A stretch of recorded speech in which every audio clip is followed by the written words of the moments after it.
Hello everybody and welcome to another video. So today what I wanted to talk about was getting started with LaTeX. In other words, what I wanted to do was share the workflow that I use to generate documents in LaTeX. So in terms of an agenda, what we'll cover today is first we'll talk about how to actually obtain a distribution of LaTeX. Namely, we're going to download and install MiKTeX, which as I alluded to is a distribution of the LaTeX typesetting system for Microsoft Windows. So it's effectively a set of tools necessary to prepare documents using LaTeX. We're going to see that this actually has a simple text editor called TexWorks, but actually what I'd like to show you is installing and setting up a separate, more full-featured editor that we can use to generate documents and effectively function as a IDE for LaTeX. And then finally today, we'll take a look at building a very simple document in LaTeX using this workflow that we're going to cover. So with that, why don't we go ahead and get started? Alright, so the first step in this process is to simply obtain MiKTeX, which we said earlier is effectively a distribution of the LaTeX tools and other components that we're going to need to build documents. So just go ahead and fire up Internet Explorer, and into Google just go ahead and type MiKTeX, M-I-K-T-E-X, and it should be the very first hit. Here we are, MiKTeX.org. And the easiest way to do this, sure, you could build this from source code if you want, but really, we don't want that hassle. Let's just come here to the Downloads tab here and select your platform. So for us, it's Windows. And again, let's just use an installer here. There's no need to do a portable edition here or this command line installer. Again, this is probably the easiest, simplest way to do it. I'm just going to go ahead and download MiKTeX. In this case, it's version 2.9. So it might take a couple of minutes, so I'll go ahead and pause the video and we'll come back once this is complete. Alright, so it looked like the download finished, so let's just go ahead and go to my downloads folder here, and there it is. Here's the MiKTeX installer, so I'll just go ahead and double click on the exe file to get the installation process started here. I'll go ahead and accept the conditions, hit next. And let's go ahead and install MiKTeX for anyone who uses this computer. And I'll just go ahead and pick the default installation directory. And here we can start making a few changes here. So I notice here A4 is not really the preferred paper here in the United States here. So I'm going to switch this to letter here. And this is actually an interesting option right here. So it says install missing packages on the fly. I'm going to leave this here as ask me first. So what this is asking about, we're going to talk about this a little later here, but effectively LaTeX uses different packages to enable different features when you're writing documents. So you probably don't want to install all of the packages because that would be an enormous installation. So what this is going to do is effectively try to install these necessary dependencies or packages the first time that you actually need to use them here. And this is now going to ask me if I want to do that each time it encounters this issue. So that seems to be the behavior I want, so I'm going to leave this as ask me first. All right, let's go ahead and hit next here, and we'll start the installation. And I'll go ahead and hit yes, I do want this to make changes to my device. And here we go. So this is going to start installing. So again, this might be a little boring to just watch here. So I'll go ahead and pause the video and we'll come back once this is finished. All right, and we're back, and it looks like it mostly finished. It's interesting, it just kind of leaves you at this page here and forces you to click next, but let's go ahead and do that. And sure, we go ahead and check for updates, but I really doubt they're going to have any since we just downloaded it. All right, I'll go ahead and uncheck this tell me more, and I'll go ahead and hit close, and at this point we should have MiKTeX all installed. So let me go ahead and close a couple of these windows here, and we can check to see what kind of functionality and what comes with MiKTeX right now out of the box. Alright, so I'll just come here to the start menu, and I'm going to scroll down to look for the M's here, and we should have, here we go, MiKTeX 2.9 was installed. And as we see, it has the MiKTeX console, and it also has TextWorks. And we said this earlier, but TextWorks is effectively a kind of a light IDE, or it's effectively a text editor that will allow you to create LaTeX documents. But you know what? While this is definitely workable here, it's not the LaTeX editor and IDE that I prefer. So instead what we want to do is, now that we've installed MiKTeX, let's go ahead and get the editor that I like to use for creating LaTeX documents. So that editor is called Texmaker. So again, I'm just going to launch a browser here and type in Texmaker. And again, it should be the first hit here. It's a little bit of an odd URL, this xm1math.net/Texmaker, but this is actually what I'm looking for here. So we're going to see Texmaker is a little bit better, more full-featured IDE, and I think it's a little bit easier for the workflow perspective. So what I'm going to do here is let's just go ahead and download it. So again, I'll come here to download. I'm going to get the Windows 10 package. Again, I don't want to build anything myself. I'm just going to go ahead and get the .msi file or the installer. And perfect, we are on our way. So I'm going to go ahead and pause the video while this is downloading, and we'll come back once it's complete. All right, we're back and it looks like it completed. So again, let's just go open the downloads here and we'll run the installer file here to get Texmaker on my machine. Go ahead and accept the license agreement and just hit install. And yes, I know this is going to make changes to my hard drive, so I'm going to go ahead and hit yes. And here we go. That one went pretty quickly here. Let's just go ahead and don't need to launch this thing right away. So I'll just go ahead and hit finish. And there we go. We've got Texmaker and MiKTeX installed, so we should have most of the tools necessary to create LaTeX documents ready to go on this machine. So why don't we close a few of these windows to start from scratch here, and let's take a look at firing up Texmaker and configuring a few of the initial settings.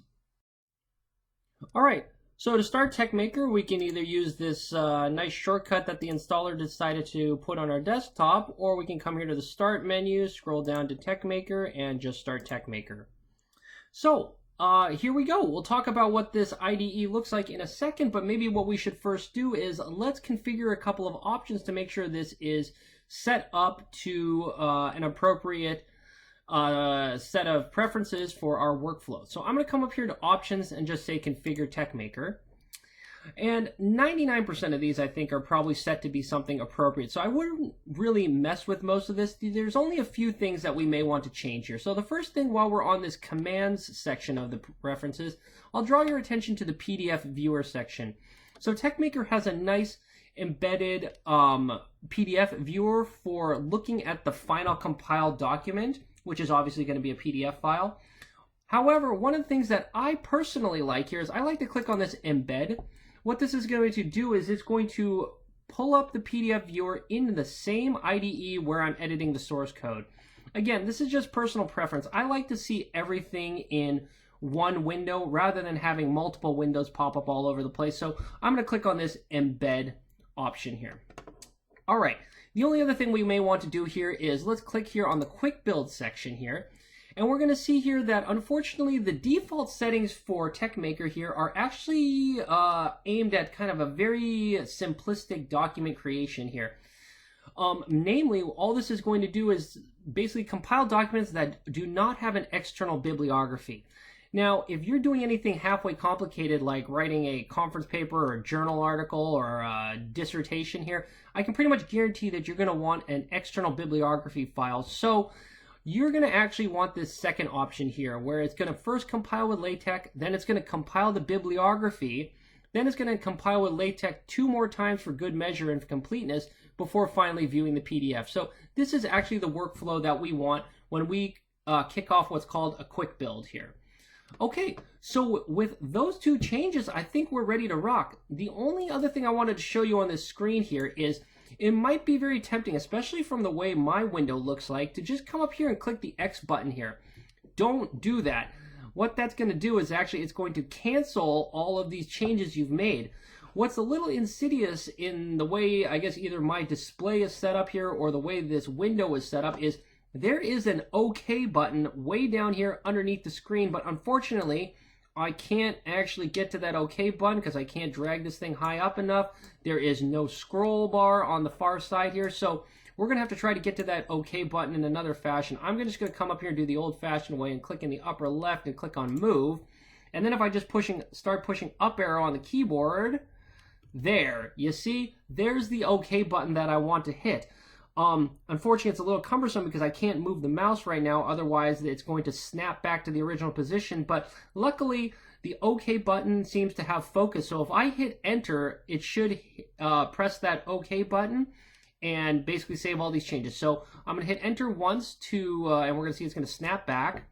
Okay, the OK button is now too far below, but as we saw, it's in focus. So if I hit enter one more time, aha. There it goes. It should have kept all my preferences, and just to double check that, I'm going to come here to Options, Configure TextMaker one more time and just verify that, yes, Embed is selected, and my appropriate workflow for the quick build is selected. Awesome. So now I can hit the X to cancel because I didn't make any changes, and we should be ready to go. Let's just go ahead and look at one last thing here that may or may not be already set up appropriately on your machine. This drop-down menu right here is basically going to dictate what happens when we press this run button. What I'd like to make sure is that when I hit the run button, I actually want a quick build to start, which is those settings we just did in the configuration menu. As you can see, there's a ton of different commands you can execute when you push the run button. I want to make sure it's a quick build because 99% of the time, that's the workflow I use. I always just want a quick build to kick off so it does all the compilation and displaying the PDF at once.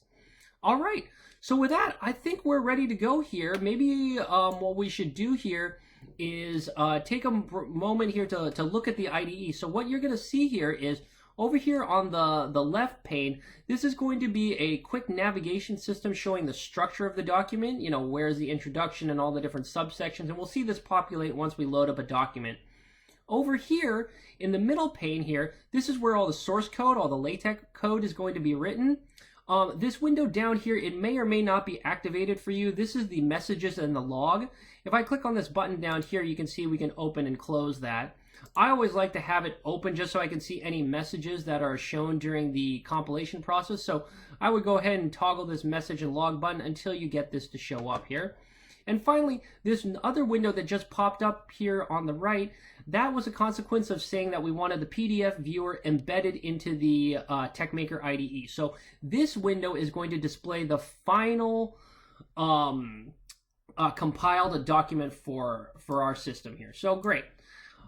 We should be ready to go now. So the next thing to do is let's go ahead and write some LaTeX code. So you can either come up here and start a new document here and just start typing, you know, LaTeX code, but I don't want to do that. It's going to take me too long to enter in all of this code. I'm going to probably make a million mistakes. So in the description of this video, I've actually got a link to a zip file that I'm hosting online. That zip file contains a sample, simple LaTeX document with all of the different features that we would like to exercise and illustrate here in this tutorial. So let's go ahead and I will wait for you to go ahead and download that zip file, and we'll come back and take a look at its contents, load it up into TextMaker, and actually build a simple LaTeX document. All right, we're back here. So I've gone ahead and downloaded that file here, and like I said, it's just a very simple zip file. So I'm just going to go ahead and unzip it to this folder is totally fine here. And let's go ahead and take a look inside here. So in here, inside Simple Document, what we should see here are 5 files here. The main one we care about is this thing called simpledocument.tex file. What this is the source code for the LaTeX document, and what we're going to see here is that this source code actually does 2 things. One, it references an external bibliography file, or this .bib file, and also it references a completely separate LaTeX file for just the conclusions. And again, we're just using this for an illustrative example. So why don't we go ahead and open up this main document here in TextMaker. So obviously you can come here to TextMaker and say File, Open, and navigate to this location, but to make our lives a little easier in the future, I'm going to right click on this and make sure that I always open .tex files with TextMaker. So I'll just click Open With here. I'll make sure TextMaker is selected here, and I'm going to check Always Use this app to open tex files. And if we do that, it should load into TextMaker, and let's come back and take a gander at it. And we see that, yes, here we go. Here is our very simple document. Again, we can see over here the overall structure. So it looks like there's a nomenclature, there's some experimental methodology with a couple of other smaller subsections. There's a conclusion, and there's a bibliography file. Let's take a look at maybe the bibliography file as well. So if I come over here to the sample document here, and here's the .bib file, which again, I'm going to right click and I'm going to associate with Texmaker right now and for all future uses of .bib files. So let's open this here and come back to Texmaker. And we see that all that's left in, or all that's included in this file here is two references. One to a conference proceedings article, paper, and another to a journal article. So great. The last thing that maybe we should look at here is this conclusions file here. So this conclusions.tex, and if I double click on it, it should now be associated with Texmaker, so I can quickly look at it. And we'll see, yes, here we go. This is the conclusions here, and what we want to do now is let's navigate back to the simple document, and we can see that, you know, we've got all this stuff going on in the simple document, and then finally at the conclusions, we are actually referencing a completely separate .tex file and inserting it here at the appropriate point here. So again, all this document is trying to do here is be used to verify that your Texmaker and MiKTeX installation is complete, and then use it to illustrate a couple of ideas and constructs within the LaTeX environment. Things like tables, figures, references, citations, equations, things like that. So at this point, I think all we need to do is basically hit compile and see if this thing will generate a document as we expect here. So there's a couple ways we can do this. Again, we can go ahead and press this run button, which will kick off a quick build, or you can come up here to tools and hit quick build, or apparently, as this says, you can just hit F1. Now, before we do this, maybe there's one last thing I want to show you here. Let's come back to the directory, our working directory, where we're going to be building all this. Remember now, there are only 5 files here. I want you to remember that because we're going to see that LaTeX is unfortunately a little bit messy when it does its compilation, in the sense that it is going to clutter this working directory with a whole bunch of extraneous intermediate files that you basically don't want to check into version control if that's something you're doing. These 5 original files here are the minimum set of dependencies and source code that's needed to generate this document. After we hit compile, we're going to see a whole bunch of other stuff show up, which we really don't need. To really ram that issue home, let's come up a level and let's make a copy of this folder here. And we're going to call this, I don't know, how about simple document original? Just so we can take a look at the differences between what happens after you compile versus what happened before you compiled here. Okay, so let's come back to our document here, and we are ready to go. So like we said, let's just come up here to Tools and hit Quick Build. Oh, actually, maybe one other thing. I keep forgetting. Again, I always like to have the log up so I can see what's going on during the compilation process here. So, all right, I think we're ready to go ahead and compile. All right, so let's again come up here to Tools and just hit Quick Build, and you may get this to pop up. So what this is talking about is, if you notice here back in the document here, the first couple lines were actually these use package directives, which are basically saying, I want to use some special features or functionality of LaTeX here, and unfortunately those packages or those dependencies are actually not currently installed on this machine. So luckily MiKTeX is smart here and realizes that, I need to actually go out to some random package repository on the internet, one of these mirrors that are set up, and download and install that package in order to use it during the compilation process. So in this case, the offending package is this thing called mptopdf. Maybe just commit that to memory because we'll take a look at that in a second. But all you need to do is just make sure most of these settings are correct. I think all the default ones should be great. I always go ahead and I want to see this dialog, so I'll leave this thing checked. And I'm going to go ahead and hit install. And I'm going to say, yes, I know it's making changes to my hard drive, so let's go ahead and download it. So what is going on right now is MiKTeX is actually going out, downloading that from a mirror and installing it so we can go forward. And look, it ran into another dependency I need to go download. It's this AIAA package. So again, same thing. Hit install, say yes, and let's download it. And if everything works and we now have all the packages we need on the machine, we should be able to compile the document, which just happened. and everything looks fairly reasonable. The one thing we'll maybe mention about this package download process here is keep in mind you're only going to have to do that the first time you run into a package that is not currently installed on your machine. After it's installed on your machine, you won't need to hit yes, and the document should compile nice and cleanly. So let's go and take a look here. So we do see the document over here, albeit it's kind of small just because of the resolution of my screen here is probably not the best. So, you know, in this case, this might be one of those scenarios where maybe embedding the PDF viewer in the IDE isn't the best idea. So you can definitely change that if you want, and I think you know how at this point. So let's go ahead and take a look at the document here. And this looks pretty reasonable here. Everything built cleanly, right? I did not get any errors in the log, and this looks great. I've got a nomenclature section. I've got some other sections with subsections. I've got a numbered list. I've got cross-reference figures. I've got citations here to bibliographies. There are caption and labeled figures, tables, and equations. And it looks like it correctly included the information from that conclusions.tex file. And finally, it generated a nice bibliography and set of references here at the end. Great. So I think this looks awesome, and this is a good check. If you're able to get to this point, your MiKTeX and Texmaker installation are configured properly. Why don't we go ahead and close Texmaker at this point?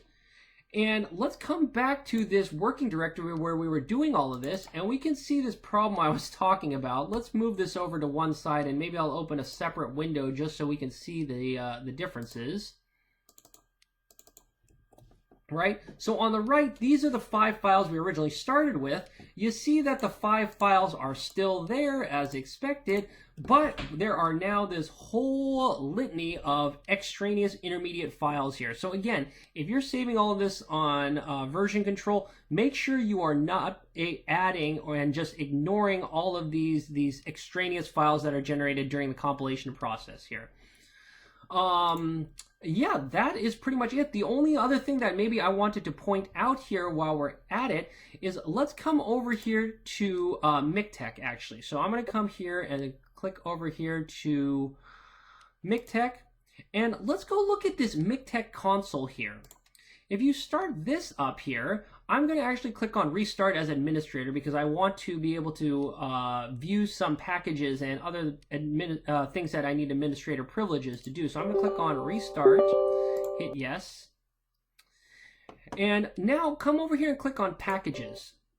Now, you remember when we built that document, LaTeX saw that there were a couple of packages that were missing, and it went ahead and downloaded them on the fly. Well, if you look at this, we can go find those files. I think one of them was AIAA. So if I scroll down here and look for HIJK, sorry, here it is. AIAA, we see that, hey, check it out. It was installed today like we expected. The other one, what was it? It was MP top or something like that. So if we can scroll down here and here we go. MP top, yep. PF, here it goes, installed today. So that looks great, and maybe while we're here, I'll just show you that, yes, there are hundreds and hundreds or thousands of packages here that you can also use the MiKTeX console here to download right now, or what I like to do is I always just wait for it to smartly realize that I need that thing downloaded and do it on the fly when I encounter that problem. Okay, great. Oh, and maybe the last thing and feature that I will show you in order to get started here is let's fire Texmaker up again. And let's open that document that we were looking at here. So I think that was here in Downloads, Simple Document. Where was it? It was Simple Document.tex. Here we go, Simple Document.tex. The last feature that I want to show you here is kind of an interesting one. So again, if I go ahead and build this document, everything is hunky-dory. The reason why is because I'm actually in this quote-unquote main document or master document. It's the one that has this document class header at the top. Texmaker realizes that this is the master document here, and it should start compilation from this point. However, if you remember, right, the way we structured our document here was we did a lot of the work here in this simple document.tex file, but we also had the conclusions.tex file, right? So I open that up and we say, here are the conclusions, right? Maybe I'm going to add some more lines here. Here are some more conclusions that I am adding, right? And now what you might do is you might say, oh, I would like to recompile my document. One common mistake that people make here is they come here and they go here and try to hit a quick build, and we get all these errors and you think, what's going on? Why is it not able to compile here? Well, the problem here is that Texmaker unfortunately isn't smart enough at this point to realize that this conclusions.tex document is actually part of the simple document.tex system here. So what I actually have to do here is, what I always do is I come up here to options and I click on this define current document as quote unquote master document. If I do that, now Texmaker is smart and will realize that anytime you hit quick build, doesn't matter if I'm here on the simple document.tex file, if I'm here on the conclusions.tex file, it will know what document I'm trying to build and rebuild everything appropriately. So I can now add lots of new material and hit quick build from here. So now if I save this, I can go ahead and compile and everything should work out. It should go ahead and rebuild, and actually here it goes, and it shows you where you made some modifications and everything's working again. All right, so we accomplished quite a lot today, so I think it's worth taking a small retrospective and looking back at what we accomplished. So in summary, if you recall, these are the three main things that we said we wanted to do today, namely 1, download and install MiKTeX, 2, download and install Texmaker, and 3, build a simple document. But at this point now, I think we can flesh this out a little bit more and recap in a little bit more depth. So in terms of downloading and install MiKTeX, we saw that what comes along with that is the MiKTeX console, which we saw we could use to manage all of the different packages that are installed on our machine here. After we downloaded and installed Texmaker, we saw that we could go ahead and configure various options within Texmaker to make sure that that IDE was set up in a manner that was appropriate for our workflow. Namely, we wanted to make sure that we embedded the PDF viewer into the IDE, as well as changing it to support automatic bibliography generation from a secondary bibliography file. We also then went ahead and set Texmaker as the default application for all .tex and .bib files on this machine. We then went ahead and tried to build a simple document, and we saw how, depending on what packages that document requires, we might need to download these dependent packages as needed or on the fly. And finally, we looked at how to define a single document here, or a single .tex file, as the quote-unquote main document, so that we could go ahead and compile from any document or any text file within the document. So I hope that was helpful, and I hope that you now have a valid workflow and setup on your machine for generating LaTeX documents. I hope to catch everybody on the next video. So until then, I will talk to you later. Bye.